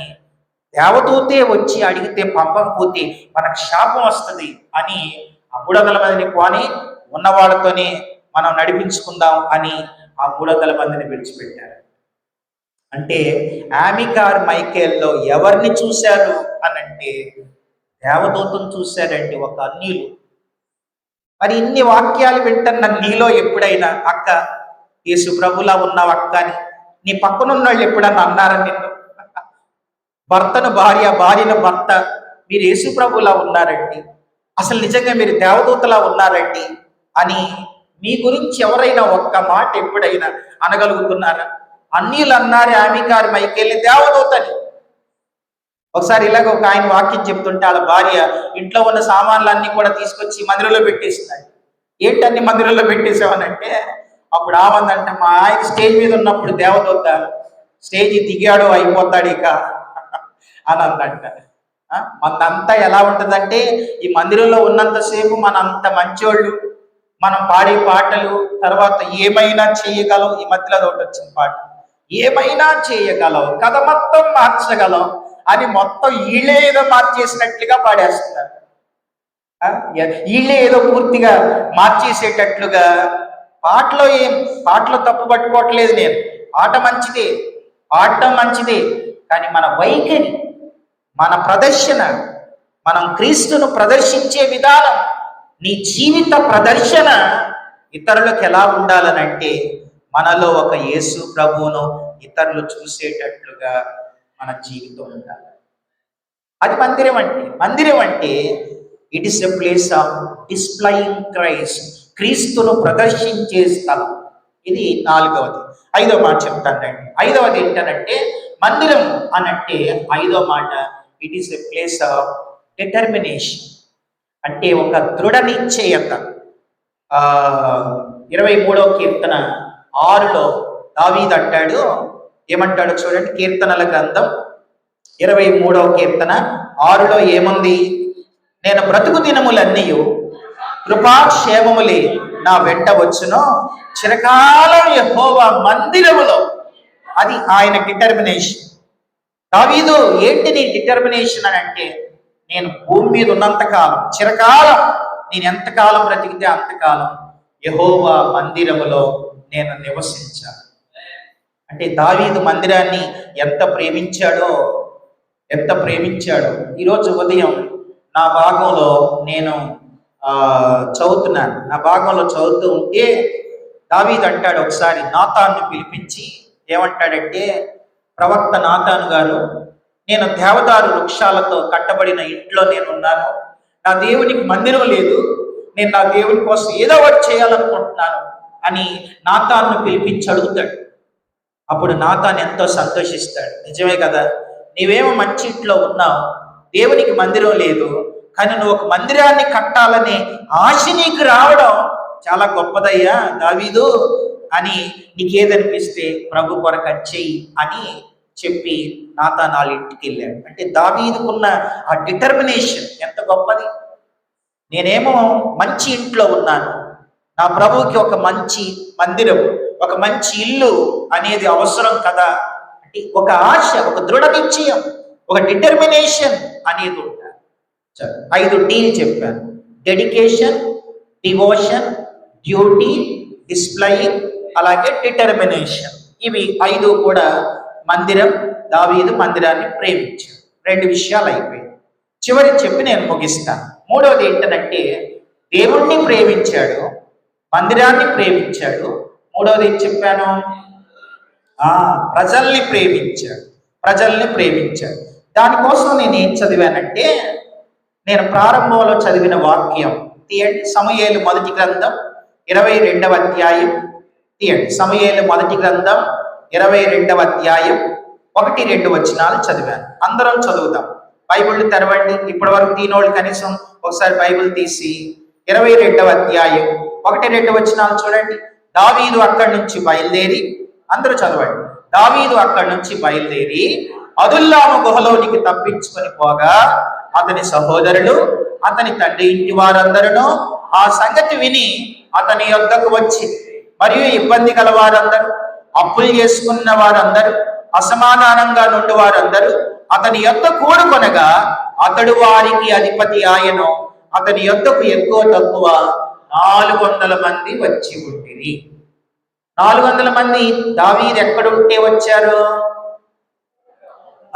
ఎక్కడుంటే వచ్చారు? గుహలో ఉంటే వచ్చారు. ఆ గుహ పేరేంటి? అదుల్లాము అనే ఆ గుహలో అనేది మొదటి అక్షరం కాబట్టి ఈ 2 వచనాల్లో ఒక 7 ఆల్ చెప్తాను. అన్ని మీద సులభంగా గుర్తుండడానికి అదుల్లాము గుహను గురించి ఒక 7 మాటలు చెప్తాను. సరే, అదుల్లాము గుహలోనికి వెళ్ళక ముందు దావీదు యొక్క జీవితం ఏంటనంటే, దావీదు యొక్క ప్రస్తావన మనకి ఎక్కడ ప్రారంభమైంది? 16వ అధ్యాయంలో ప్రారంభమైంది. చూడండి ఒకసారి. సమూయేలు మొదటి గ్రంథం 16వ అధ్యాయంలో దావీదు ఊరు బేత్లెహేము, తండ్రి యెష్షయి. సౌలు 15వ అధ్యాయంలో దేవుని ఆజ్ఞను ఆయన గైకొనలేదు కాబట్టి సమూయేలును యెష్షయి ఇంటికి వెళ్ళి అతని 8 మంది కొడుకుల్లో ఒక ఆయన్ని అభిషేకించు అని అన్నాడు. అప్పుడు సమూయేలు దావీదు తండ్రి అయిన యెష్షయి ఇంటికి వెళ్ళాడు. 7 వచ్చారు. నేను కోరుకోలేదు అన్నాడు. 8వ వాడు ఉన్నాడు. ఎక్కడున్నాడంటే గొర్రెలు కాసుకుంటున్నాడు. పిలవనమ్మంటే దావీదు వస్తుంటేనే దేవుడు అన్నాడు, నేను కోరుకున్న వాడికుడే, అతన్ని అభిషేకించు అని అంటే 16వ అధ్యాయం 13వ వచనంలో చూడండి. సమూయేలు మొదటి గ్రంథం 16వ అధ్యాయం 13వ వచనం. సమూయేలు తైలపు కొమ్మును తీసి వారి సహోదరుల ఎదుట వానికి అభిషేకం చేసెను. ఎటు చూడండి. దావీదు అభిషేకం ఎక్కడైంది? సమూయేలు మొదటి గ్రంథం 16వ అధ్యాయం 13వ వచనంలో అభిషేకం జరిగింది. అభిషేకం అయిందంటే పట్టాభిషేకం కాల. మరి పట్టాభిషేకం ఎక్కడైంది? సమూయేలు 2వ గ్రంథం 2వ అధ్యాయం 4వ వచనం చూడండి. సమూయేలు 2వ గ్రంథం 2వ అధ్యాయం 4లో అంతటా యోదావారు అక్కడికి వచ్చి యోదావారి మీద రాజుగా దావీదునకు పట్టాభిషేకం చేసి, మధ్యలో అభిషేకమేమో 16లో, పట్టాభిషేకమేమో 2వ గ్రంథం 2వ అధ్యాయం 4లో. అభిషేకం జరిగినప్పుడు దావీదు వయసేమో 17 సంవత్సరాలు, పట్టాభిషేకం జరిగినప్పుడేమో 30 సంవత్సరాలు. అంటే మధ్యలో ఎన్ని సంవత్సరాలు? 13 సంవత్సరాలు. 13 సంవత్సరాలు దావీదు ఎక్కడున్నాడు అని అంటే సౌలు చేత తరమబడుచు పారిపోతూ ఉన్నాడు. సరే, ఎందుకు పారిపోవాల్సి వచ్చింది అని అంటే చూడండి. 16లో అభిషేకం జరిగింది. 17లోనేమో దావీదు గొలియాతును దేవుని సహాయంతో జయించాడు. 17వ అధ్యాయం 17లో గొలియాతుతో యుద్ధం. 18లో ఏం జరిగిందంటే ఆడోళ్ళు పాట పాడారు. చూడండి, ఏ పాట?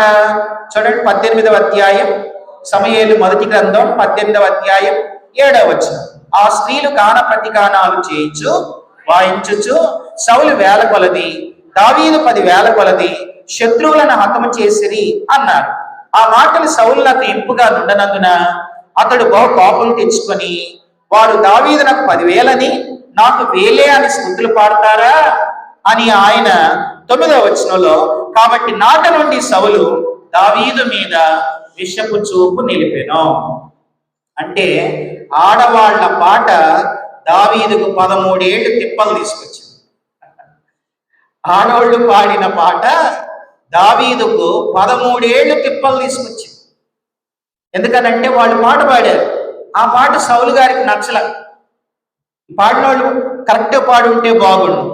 సౌలికి 10,000, దావీదుకి 10,000 అంటే ఈ లైఫే వేరుగా ఉండు. అసలు గొలియాతును చంపినప్పుడు ఏమనుకుని ఉంటాడు? ఆ ప్లేస్లో నేనున్నాను అనుకో, నేనేమనుకుంటానంటే చెప్తున్నాను, గొలియాతుని ఎవరు జయించలేదు, నేను జయించాను. రాజుగారు దావీదు, నా స్థితి, నా గతి, నా పరిస్థితి సౌలు రాజ్యంలో ఒక అధికుణ్ణి అయిపోతాను, నా పరిస్థితి అంతా మారిపోతాను నేను అనుకుంటాను. అలాగే దావీదు కూడా అనుకుని ఉంటాడు. కానీ వీళ్ళ పాట ఏం చేసిందంటే ఆయనకు నచ్చక ఈయన్ని చంపడానికి వస్తే 13 ఏళ్ళు పారిపోవాల్సి వచ్చింది. కనుక అలా 13 ఏళ్ళు దావీదు పారిపోతూ పారిపోతూ పారిపోతూ ఎక్కువ కాలాలు దావీదు ఎక్కడున్నాడనంటే 3 స్థలాల్లో ఉన్నాడు. ప్రభు చిత్తమైతే ఈరోజు ఇప్పుడు అదుల్లాం చెప్తాను, రేపు ఒకటి, రేపు రాత్రి ఒకటి, అలాగా ఈ 3 మనం యాత్రలు జ్ఞాపకం చేసుకుందాం. మొదటిది ఏంటనంటే, ఇలా దావీదు పారిపోతూ ఈ 13 ఏళ్లలో ఎక్కువ రోజులున్నది అదుల్లాములో. రెండవది ఏంటనంటే సిక్లాగులో. మూడవ స్థలం ఏంటనంటే హెబ్రోనులో. 3 స్థలాలు. 13 ఏళ్ళు దావీదు ఎక్కడున్నాడంటే, మొదటిగా అదుల్లాములో 2 సంవత్సరాలు ఉన్నాడు. రెండవ స్థలం ఏంటంటే సిక్లగు, అక్కడ ఒక 3 సంవత్సరాలు ఉన్నాడు. తర్వాత మూడవ స్థలం ఏంటనంటే హెబ్రోన్, అక్కడ 7 సంవత్సరాలు ఉన్నాడు. హెబ్రోన్లో 7, సిక్లాగులో 3, 10, అదుల్లాములో 2, 12. మిగతా సంవత్సరం అంతా అక్కడక్కడ పొలాల్లో, నోబులో, ఎసెరులో, బెసెరులో, ఇక ఆయన ఎక్కడ ఉంటే అక్కడ అలా ఈ సౌలు తరుగుతూ ఉంటే ఈయన పారిపోయేవాడు. పారిపోతా ఉంటే సౌలు కొడుకు యోనాతాను సహాయం చేసేవాడు. అక్కడ నుంచి మళ్ళీ పారిపోయాడు. అలా పారిపోతూ ఒకసారి ఫిలిస్తీన్ల వాళ్ళ దగ్గరికి వెళ్ళిపోయాడు. వాళ్ళు చూసి గొలియాతును చంపింది ఈయనే అని చెప్పి ఆ అబీమెలెకు రాజు దగ్గర తీసుకుపోతే, నా పని అయిపోయింది అనుకొని వెర్రివాడి వలె ప్రవర్తించి, తర్వాత అక్కడ ఆ రాజు చూసి, ఇక్కడ ఈ పిచ్చిపట్టిలో నా ముందుకు తీసుకుపోడానంటే అక్కడి నుంచి పారిపోయి ఆయన అదుల్లాము గుహలోకి వెళ్ళిపోయాడు. ఆ గుహలోకి వెళ్ళిపోతే ఆ గుహ చిన్నది కాదు. వినండి, ఆ గుహ ఏమి చిన్నది కాదు. ఆ గుహలోకి ఎంతమంది వచ్చారు? 400 మంది వచ్చారని ఉంది కదా. గుహలోకి 400 మంది వచ్చారు అంటే 400 మంది పట్టే గుహ అది. అంటే ఎంత పెద్దదో. మీలో ఎవరైనా గుహ, బొర్రా గుహ చూసారు ఎప్పుడైనా? విశాఖపట్నం దగ్గర బొర్రా గుహ ఉంది. అందులోకి వెళితే మనం పొద్దున వెళితే మధ్యాహ్నం సాయంత్రం అయింది, అంత పెద్దది అది. అలాగే ఈ అదుల్లాము గుహ కూడా చాలా పెద్ద గుహ అది. సరే, ఆ గుహ దగ్గరికి రండి ఒకసారి. ఆ గుహలో ఏం జరిగిందో ఒక 7 విషయాలు చెప్తారు. సమూయేలు మొదటి గ్రంథం 22వ అధ్యాయం 1-2 వచనాలు. దావీదు అక్కడి నుంచి బయలుదేరి అదుల్లాము గుహలోనికి తప్పించుకుని పోగా అతని సహోదరులు, అతని తండ్రి ఇంటి వారు ఆ సంగతి విని అతని యొద్దకు వచ్చిరి. మరియు ఇబ్బంది గలవారు, అప్పులు చేసుకున్న వారందరూ, అసమాధానంగా నుండి వారందరూ అతని యొద్ద కూడుకొనగా అతడు వారికి అధిపతి ఆయనో. దాదాపుగా వచ్చిన వాళ్ళు ఇంచుమించు 400 మంది. మొదటి మాట చెప్తున్నాను వినండి. మొదటిది అదుల్లామును గుహ గురించి మొదటి మాట ఏంటనంటే, అన్ని ఆమె చెప్తానన్నాను 7 మొదటి మాట, అదుల్లాము గుహ దావీదు ఆశ్రయించిన గుహ. అది మొదటి మాట. అదుల్లాము గుహ దావీదు ఆశ్రయించిన గుహ. సామెతలు 18:10 ఎవరైనా చదవండి. సామెతలు 18:10. యెహోవా నామం బలమైన దుర్గం, నీతిమంతుడు అందులోనికి పరిగెత్తి సురక్షితముగా నివసించు. కనుక ఇప్పుడు దావీదు సురక్షితంగా ఉండాలి అనుకొని పరిగెత్తి ఆ గుహలోనికి వెళ్ళి ఆయన బతికిపోయాడు. బైబిల్లో ఆశ్రయపురాలు ఉన్నాయి, 6 ఆశ్రయపురాలు ఉన్నాయి. యెహోషువ గ్రంథం 20వ అధ్యాయం 6, 7 చూడండి ఒక మాట. అక్కడ కూడా ఆశ్రయపురాలు ఎన్ని ఉన్నాయి? 6 ఉన్నాయి. యెహోషువ గ్రంథం 20వ అధ్యాయం 7, 8 వచనాల్లో 6 ఆశ్రయపురాలు. మొదటి ఆశ్రయపురం పేరేంటి చూడండి. యెహోషువ గ్రంథం 20వ అధ్యాయం తీయండి. యెహోషువ గ్రంథం 20వ అధ్యాయం 7, 8 వచనాలు. మొదటి ఆశ్రయపురం పేరు కెదేషు, రెండవ ఆశ్రయపురం పేరు షెకెము, మూడవ ఆశ్రయపురం పేరు హెబ్రోను, నాలుగవ ఆశ్రయపురం పేరు బేసెరు, ఐదవ ఆశ్రయపురం పేరు రామోతు, ఆరవ ఆశ్రయపురం పేరు గోలాను. ఇట్లా 6 ఆశ్రయపురాలు ఉన్నాయి. అసలు ఆశ్రయపురాలు దేవుడు ఎందుకు ఇచ్చాడు? ఎవరైనా చావు బ్రతుకుల్లో బ్రతకాలని ఆశ ఉంటే ఆశ్రయపురంలోకి వెళ్తే వాడు బతికిపోతారు. ఇప్పుడు దావీదుకి ఈ 6 లేవు. ఆయనకి ఏం దొరికిందంటే అదుల్లాము గుహ దొరికింది. కనుక అదుల్లాము గుహ మొదటి మాట, దావీదు ఆశ్రయించిన గుహ. అది మొదటి విషయం. రెండో మాట చెప్తాను రండి, ఏడు చూడండి. రెండో మాట ఏంటనంటే అదుల్లాము గుహ దావీదుకు ఆధారమైన గుహ. రెండవ ఆధారమైన గుహ. ఆ గుహే ఆధారమైంది. అందుకే 3వ కీర్తన 5లో ఏమి రాశాడంటే చూడండి, కీర్తన 3:5 ఏముంది? కీర్తనల గ్రంథం 3వ కీర్తన 5వ చరణం చూడండి. అక్కడ ఏముంది? యెహోవా నాకు ఆధారం, కావున నేను పండుకొని నిద్రపోయి మేలుకొందును. 10,000 మంది దండెత్తి నా మీదకి వచ్చి మోహరించినా నేను భయపడను అన్నాడు. 4వ కీర్తన 8 కూడా చూడండి. కీర్తన 4:8 యెహోవా నెమ్మదితో పండుకొని నిద్రపోదును, నేను ఒంటరిగా నుండినను, నీవే నన్ను సురక్షితముగా నివసింపచేయు.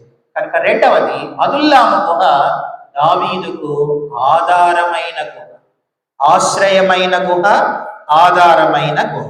మూడవ మాట చెప్తారు. మూడవది ఏంటనంటే అదుల్లాము గుహలో దావీదు ఉన్నప్పుడు ఎంతమంది వచ్చారు? 400 మంది వచ్చారు. ఇప్పుడు ఈ గుహలో ఆయన ఎన్ని రోజుల నుంచి ఉన్నాడో మనకు తెలియదు.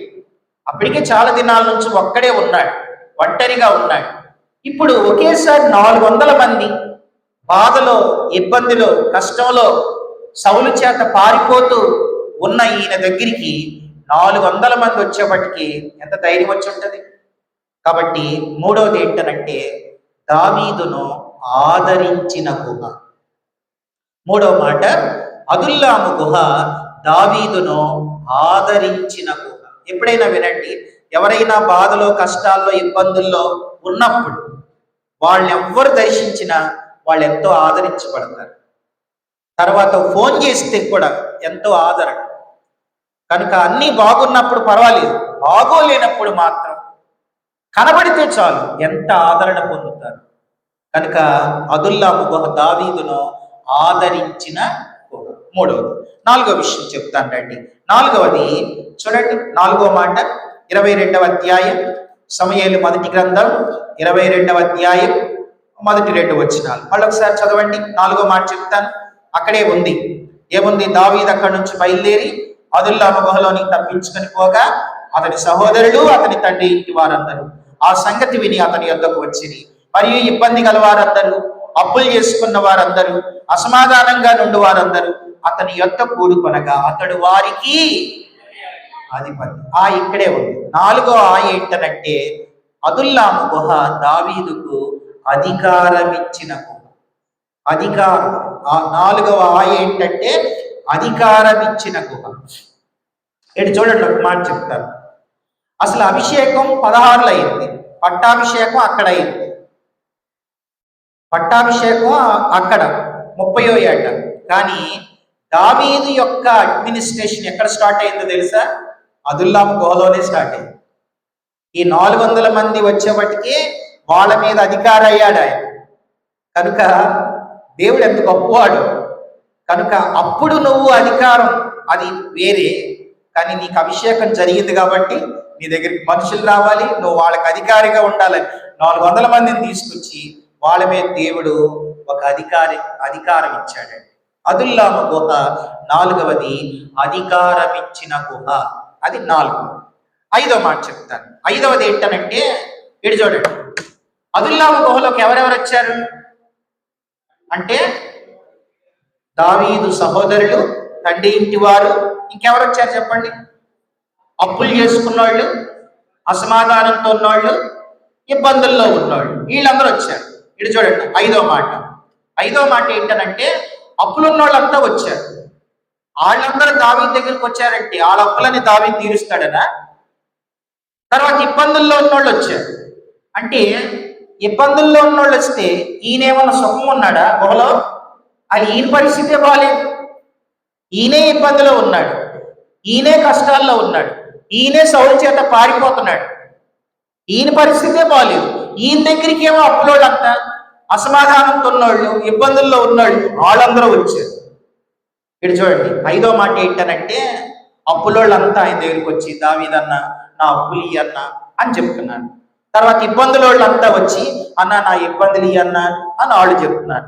తర్వాత ఇబ్బందులు అసమాధానంతో ఉన్నోళ్ళు వాళ్ళు వచ్చి మా అసమాధానం ఇదని 400 మంది వచ్చి వాళ్ళ ఇబ్బందులు, వాళ్ళ కష్టాలు, వాళ్ళ బాధలన్నీ చెప్తుంటే దావీదు అదుల్లాము గుహలో ఏమనుకున్నాడంటే అసలు వీళ్ళ ఇబ్బందుల ముందు, వీళ్ళ కష్టాల ముందు, వీళ్ళ సమస్యల ముందు అసలు నా ఇబ్బంది అసలు పెద్ద ఇబ్బందే కాదని అనుకున్నాడు.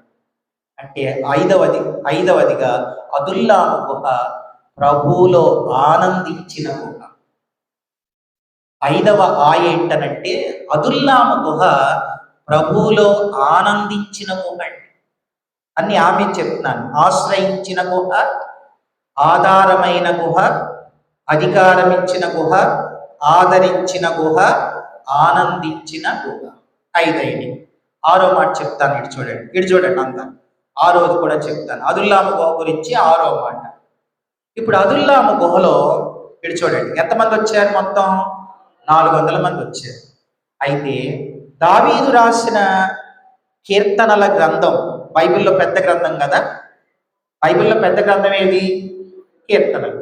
అందులో ఎన్ని కీర్తనలు ఉన్నాయి? 150. ఎక్కువ కీర్తనలు రాసిన దావీదే కదా. మీకు విషయం చెప్తాను వినండి. ఆరోది అదేంటనంటే అసలు దావీదు రాసిన కీర్తనలు ఎక్కువ ఎక్కడ రాశాడో తెలుసా?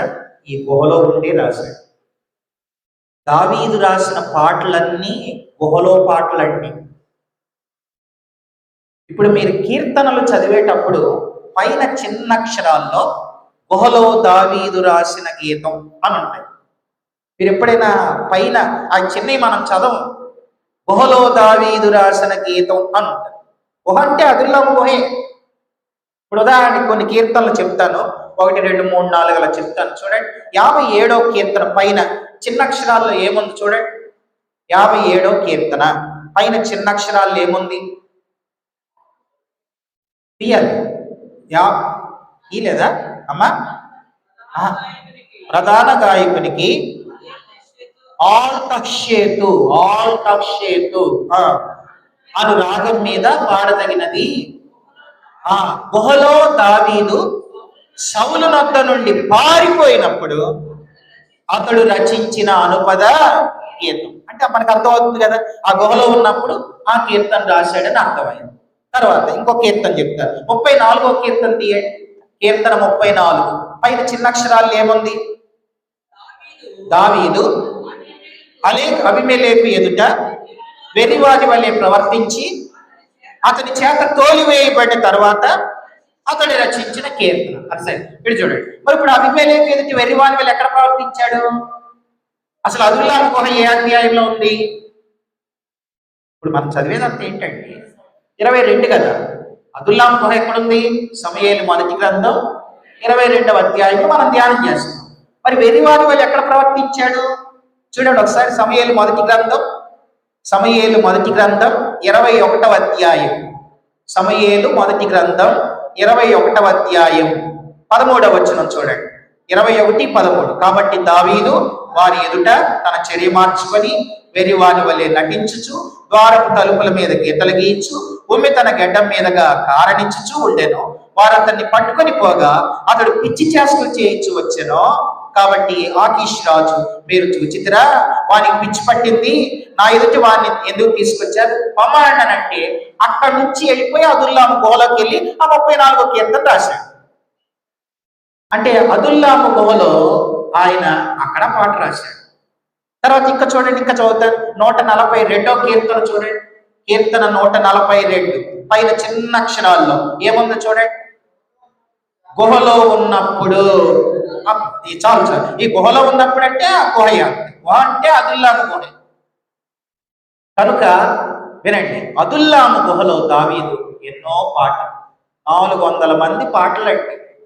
ఈయన పాట పాడాడు, వాళ్ళు అనుపద గీతం, వాళ్ళు పాడుతున్నారు, వీళ్ళు పాడుతున్నారు, గాన ప్రతిగానాలు. అదుల్లాము గుహ అంత మారుమోయిపోతుంది. ఇక్కడ చూడండి, ఒక మాట చెప్తాను. అదుల్లాము గుహ దేనికి సాదృశ్యం అంటే సంఘానికి సాదృశ్యం. సంఘం అంటే సంఘంలో అప్పులు ఉన్నోళ్ళు ఉంటారు.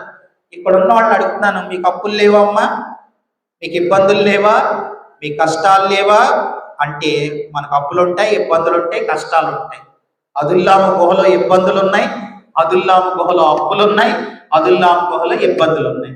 అయితే ఆ గుహే మనల్ని ఆదరిస్తుంది, ఈ గుహే ఆదరిస్తుంది, ఈ గుహే మనకి ఆనందం, ఈ గుహే మనకి అన్ని కూడా ఆదరణ, ఈ గుహే. మీరందరు రావటం వల్లే వీళ్ళకి అధికారం, ఈ గుహలోనికి రావడం వల్ల అధికారం. విశ్వాసులు మందిరానికి రాకపోతే సేవకునికి అధికారం ఎక్కడిది? వాళ్ళు వచ్చి దావీదికి అధికారం ఇచ్చారు. అలాగే మీరు వచ్చి మమ్మల్ని పాస్టర్ అంటున్నారు, సేవకులు అంటున్నారు. సంఘానికి మేము బిల్డింగ్ కట్టుకుంటే ఒక్కడు కూడా గుహలోనికి రాకపోతే, అదే మందిరానికి రాకపోతే మాకెక్కడది అధికారం? కానీ అదుల్లాము గుహ ఆశ్రయం, మాకు ఆశ్రయం ఈ గుహే, మాకు ఆధారం ఇదే, మా ఆనందం ఇదే, మా ఆదరణ ఇదే, అన్నీ అదుల్లాము గుహే.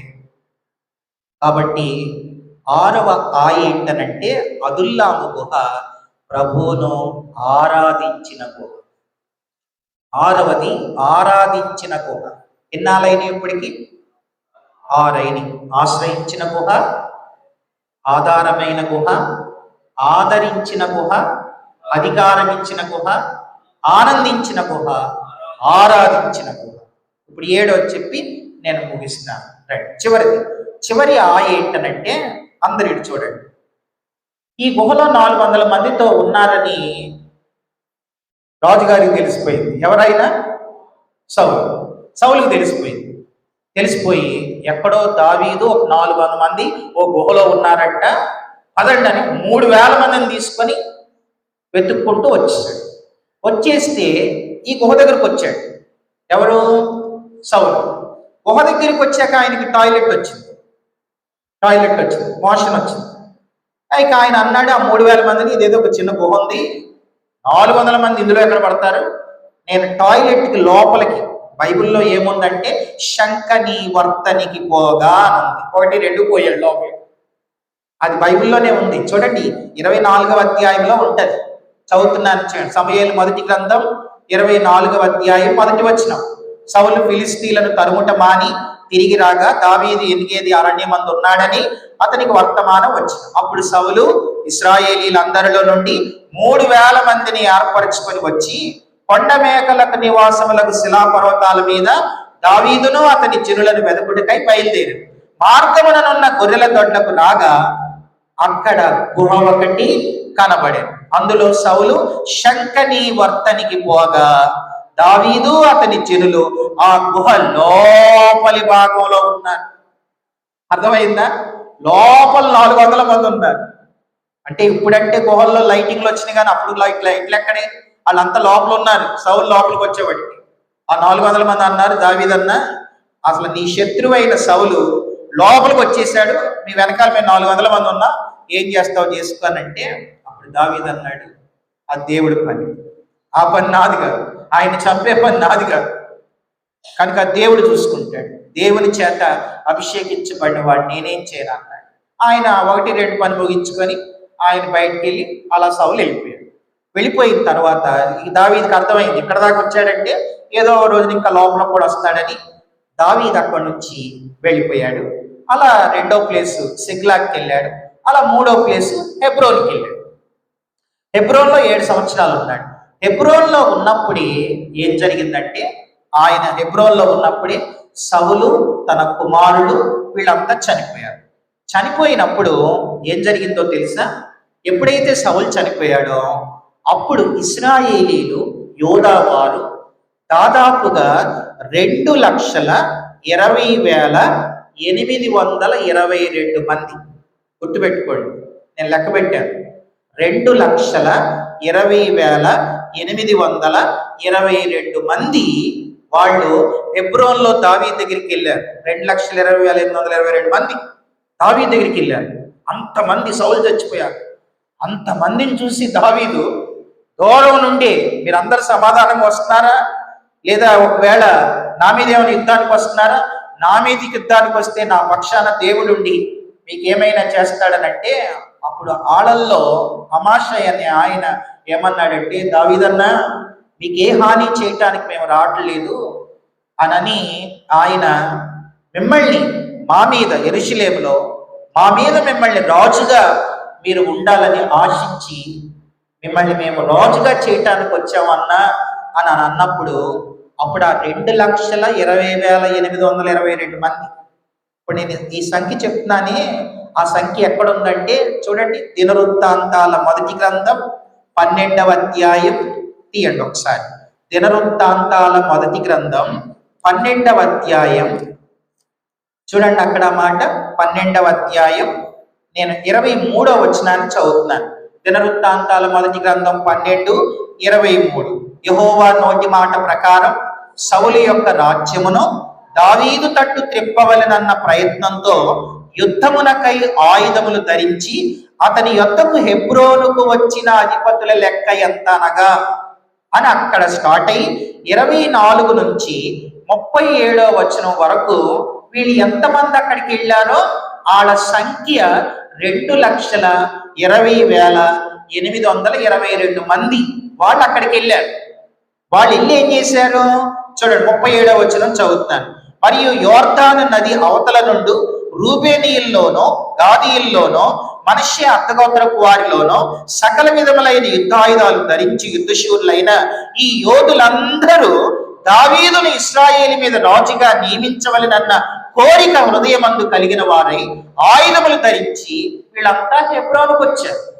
హెబ్రోనుకు వస్తే వాళ్ళు అక్కడ ఎన్ని రోజులు ఉన్నారు? 3 రోజులు ఉన్నారు.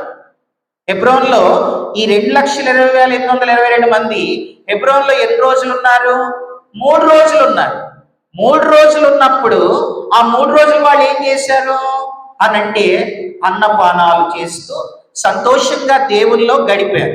అన్నపానాలు, హెబ్రోన్లో సాంబార్ ఉంటుంది, అది హెబ్రోన్. ఇక్కడ 2,20,822 మంది వచ్చినప్పుడు ఇక ఏముంది, 3 రోజులు అన్నం అంటే సాంబారే కదా, హెబ్రోన్ సాంబార్ అన్నమాట. కనుక 3 రోజులు అన్నమే. అప్పుడు ఈ 3 రోజులు వాళ్ళు ఉన్నప్పుడు ఇక్కడో పాట రాశాడు హెబ్రోన్లో ఓ పాట.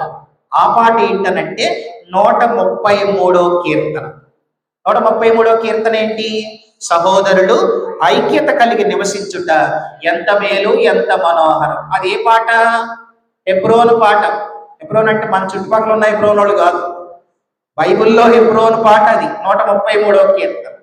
అలా ఆయన ఇక్కడో పాట రాశాడు. దావీదు ఎక్కడికి వెళ్తే ఆ పాటలు రాయడమే.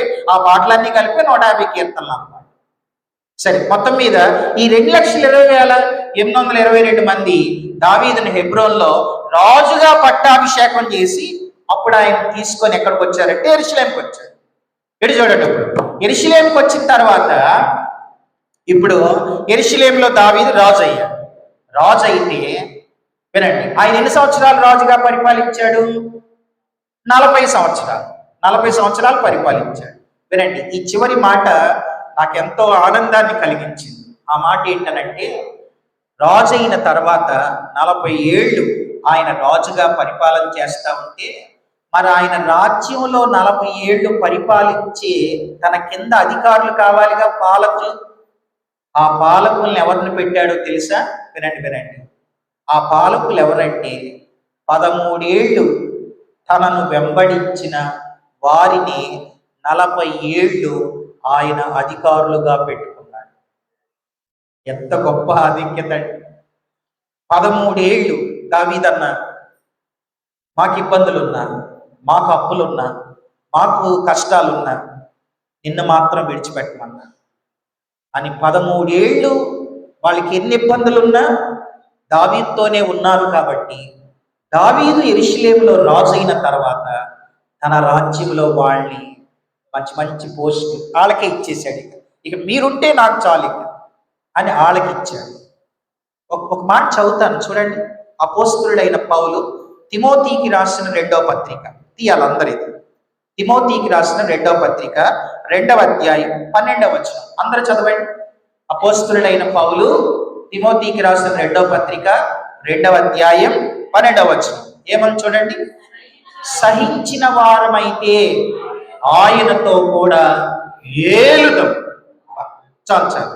సహించిన వారమైతే అంటే ఇప్పుడు వాళ్ళకి అప్పులున్నా, వాళ్ళకి కష్టాలున్నా, వాళ్ళకి ఇబ్బందులున్నా, వాళ్ళకి బాధలున్నా 13 ఏళ్ళు సహించారు, 40 ఏళ్ళు ఏలారు.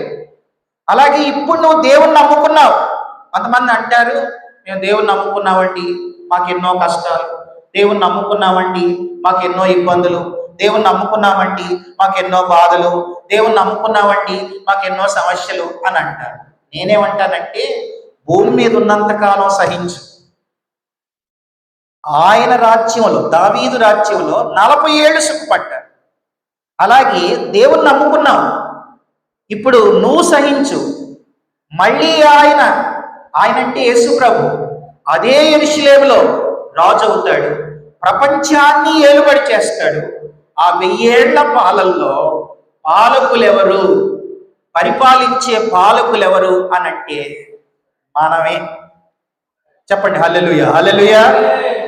మనమే అప్పుడు 1000 ఏళ్ళు ఆయన రాజ్యంలో మనం ఏలుబడి చేస్తాం. ఇప్పుడు అప్పులున్న నీవే, ఇప్పుడు కష్టాలున్న నీవే, ఇప్పుడు బాధలున్న నీవే, ఇప్పుడు సమస్యలు అనుభవిస్తున్న నీవే. 1000 ఏళ్ల పాలనలో ఆయన మొత్తం పశ్చిమ గోదావరి జిల్లాకు ముఖ్యమంత్రి నిన్ను చేశాడు అనుకో, నీకు ఎంత 1000 ఏళ్ళు బండి. ఇప్పుడున్న పోస్టులన్నీ వస్తా ఉంటే ఎక్కడెక్కడ ఏయో కనపడుతుంది. ఇవన్నీ 5 ఏళ్ళు ఉండి ఆ తర్వాత ఉంటాయో ఓడిపోతాయో తెలియదు.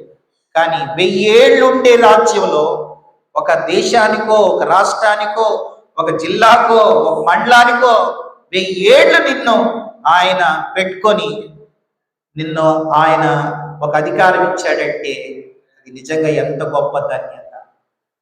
కనుక అదుల్లాము గుహ 7వది ఏంటనంటే ఆధిక్యతనిచ్చిన గుహ. ఆధిక్యతనిచ్చిన గుహ అంటే అది అప్పుల వాళ్ళకి ఆధిక్యతనిచ్చింది, ఇబ్బందుల వాళ్ళకి ఆధిక్యతనిచ్చింది. ఇప్పుడు నిన్నెవరూ గుర్తించకపోవచ్చు, ఇప్పుడు నిన్నెవరూ పట్టించుకోకపోవచ్చు, నీకెన్ని బాధలుండే, కష్టాలుండే, ఇబ్బందులుండే, చచ్చేదాకా ప్రభువును సహించి వెంబడించు. ఆయన రాజ్యంలో ఏళ్తాం, ఆయన రాజ్యంలో ఏలుబడి చేస్తాం. అసలు ఆ రోజున ఇప్పుడు పడ్డ బాధలన్నీ కూడా ఉంది కదా. రోమాపత్రిక 8:18 ఏముంది చూడండి. రోమీలకు రాసిన పత్రిక 8వ అధ్యాయం 18వ వచనంలో అక్కడ ఇలా ఉంది. ఆయన రాజ్యంలో 1000 ఏళ్ల పాలనలో రోమా 8:18 మన ఎడల ప్రత్యక్షము కాబో మహిమ ఎదుట ఎప్పటి కాలము శ్రమలు ఎన్నదగినవి కావు.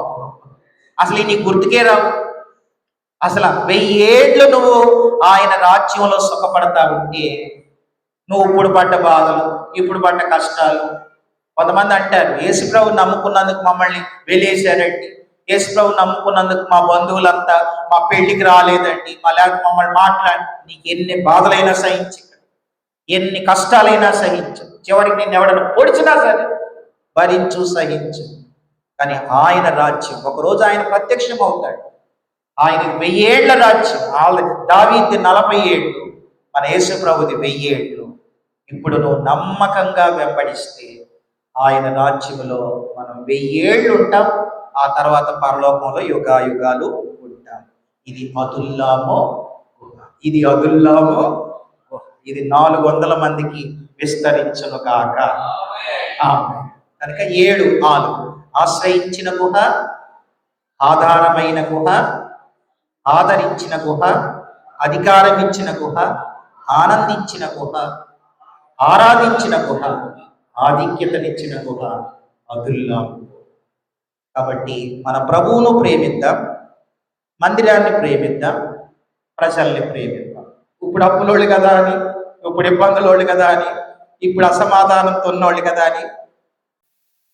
కనుక అలా కాదు, అప్పులోళ్ళైనా బాధలోళ్ళైనా కష్టాలోళ్ళైనా ప్రజల్ని ప్రేమిస్తే వాళ్ళే ఒక రోజున ఏలుబడి చేస్తారు.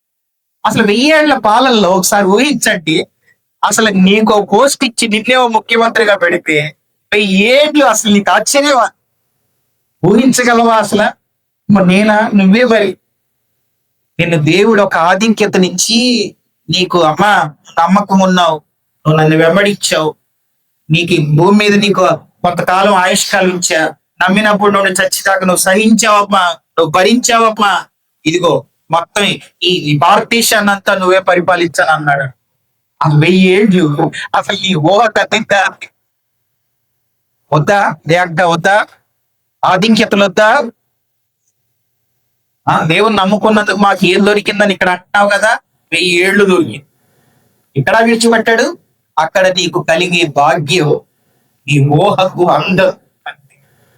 ఊహకందని ఆధిక్యతలు దేవుడు మనకిచ్చే దినాలు ఉంటున్నాయి. అది మనం అర్థం చేసు. ప్రభువును ప్రేమిద్దాం, మనసారా ప్రేమ. దేవుని సంఘాన్ని ప్రేమిద్దాం, అలాగే ప్రజల్ని ప్రేమిద్దాం, ప్రభువు కొరకు జీవిద్దాం. అంటి కృప దేవుడు మనందరికీ దయచేయగా. ప్రార్థన చేసుకుందాం. కళ్ళు మూసుకోండి, ప్రభు వైపు చూద్దాం, ప్రార్థన చేద్దాం.